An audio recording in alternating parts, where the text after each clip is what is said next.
আচ্ছা,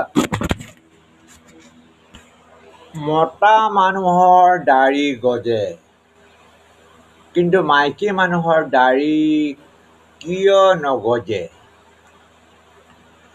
তো ইয়াৰ উত্তৰ হ'লে কি হ'ব? মানুহৰ শৰীৰত হৰমন নামৰ এবিধ ৰাসায়নিক পদাৰ্থ থাকে। এই হৰমনবোৰত এণ্ড্ৰজেন আৰু ইষ্ট্ৰজেন নামেৰে দুটা ভাগত ভাগ কৰা হৈছে। মতা মানুহৰ ক্ষেত্ৰত এণ্ড্ৰজেন হৰমনবোৰৰ পৰিমাণ ইষ্ট্ৰজেন হৰমনতকৈ বেছি। আকৌ মাইকী মানুহৰ ক্ষেত্ৰত ইষ্ট্ৰজেন হৰমনবোৰৰ পৰিমাণ এণ্ড্ৰজেনতকৈ বৃদ্ধি। এণ্ড্ৰজেন হৰমনৰ প্ৰভাৱত মতা মানুহৰ দাড়ি গজে, মাংসপেশী সবল হয় আৰু শৰীৰৰ পৰিৱৰ্তন ঘটে। আনহাতে ইষ্ট্ৰজেন হৰমনবোৰে ছোৱালী এজনী গাভৰু হোৱাৰ সময়ত হোৱা দৈহিক পৰিৱৰ্তনত সহায় কৰে।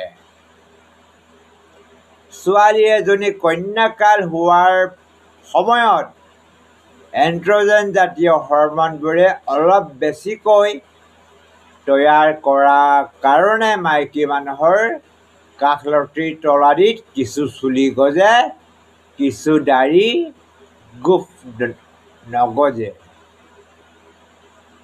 আৰু এটা কথা, ভয় লাগিলে হাত ভৰি চেঁচা কিয় পৰি যায়?